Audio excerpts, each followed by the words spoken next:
teman-teman. Untuk pengantar praktikum kali ini, kita akan bahas mengenai pembuatan silase pada mata kuliah manajemen pakan Indonesia. Nanti praktikumnya teman-teman akan laksanakan di kandang, akan didampingi oleh dosen dan PLT ini. Jadi hari ini saya akan sampaikan mengenai pengantar praktikum pembuatan silase. Jadi silase itu apa sih sebenarnya?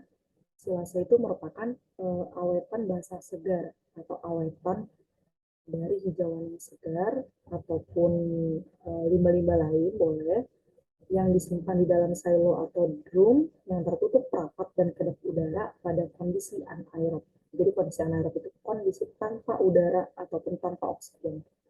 Pada suasana anaerob tersebut akan mempercepat pertumbuhan bakteri anaerob, yaitu bakteri asam laktat. Jadi output yang kita harapkan dari pembuatan silase ini adalah dihasilkannya bakteri asam laktat. Jadi bakteri itulah hasil dari fermentasi anaerob, benar-benar tanpa udara sama sekali atau tidak membutuhkan oksigen.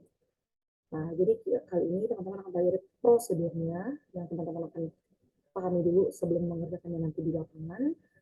Teman-teman bisa gunakan hijauan apa saja yang biasa digunakan pada ternak untuk gaji atau untuk potong boleh. Hijauan tersebut dicacah atau dipotong kurang lebih 5 cm, 3-5 cm, menggunakan alat chopper seperti yang di kandang ya, teman-teman sudah tahu mungkin. Kemudian hijauan itu dikumpulkan di satu tempat, satu wadah, dan diletakkan di terpal atau di lantai yang bersih. Kondisi benar-benar bersih agar terhindar dari kontaminasi lain. Jadi benar-benar tempatnya harus bersih. Kemudian kita campurkan dengan dedak atau bekatul sebagai bahan tambahan, dicampurkan dengan hijauan yang tadi sudah kita cacah sebanyak 2,5%. Kemudian kita juga akan menggunakan larutan tambahan yaitu LM4 peternakan. Ini akan mempercepat proses fermentasinya. Kita akan campurkan 3 tutup botol ke dalam 2 liter air. Penggunaan LM4 ini opsional, jika tidak ada juga bisa tidak digunakan, nanti tergantung bagaimana teman-teman di lapang akan dikoordinasikan lagi dengan dosen dan PLT-nya. Kemudian dicampurkan ke 2 liter air dan ditambahkan molasses secukupnya. Ini akan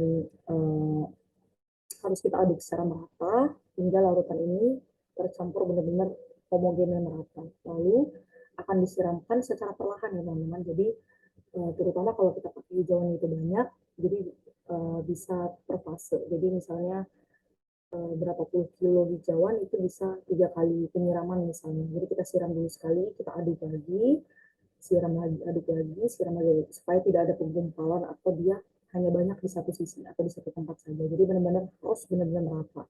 Pastikan proses mixingnya dilakukan tidak asal-asalan dan harus pastikan benar-benar sudah larutan ini atau cairan ini terkena di semua hijauannya. Kemudian hijauan yang tadi sudah tercampur kita masukkan ke dalam kantong plastik bening dan benar-benar kita padatkan, boleh diinjak pakai kaki boleh, dan pastikan alat yang kita gunakan untuk memadatkan itu bersih agar tidak mengkontaminasi dari hijauan. Nanti teman-teman akan belajar di lapangan.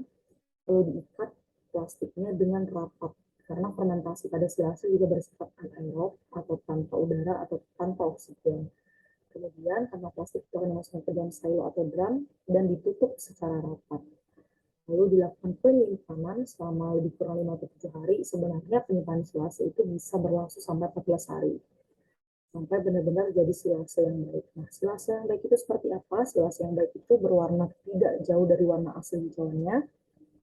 Lalu baunya tidak menyengat, dia memiliki bau yang khas, memang bau wangi fermentasi, tapi tidak membau busuk ya teman-teman. Karena kalau bau busuk, kemungkinan telah terjadi pembusukan atau bakteri yang tumbuh itu bukan hanya asam laktat, atau ada juga bakteri-bakteri pembusuk itu yang menyebabkan silase itu menjadi tidak baik. Nah, seperti itu. Nanti teman-teman akan belajar juga mengevaluasi bagaimana silase yang baik itu dilakukan. Namun teman-teman sudah belajar di sini mengenai prosedurnya, sekarang teman-teman akan kerjakan langsung di lapangan bersama dosen dan PLT. Dikerjakan juga kuis yang ada di LMS sebagai kuis praktikum. Jika ada pertanyaan bisa ditanyakan langsung ke PLT atau dosennya. Berikut setelah saya sampaikan mengenai pengantar pembuatan silase. Terima kasih.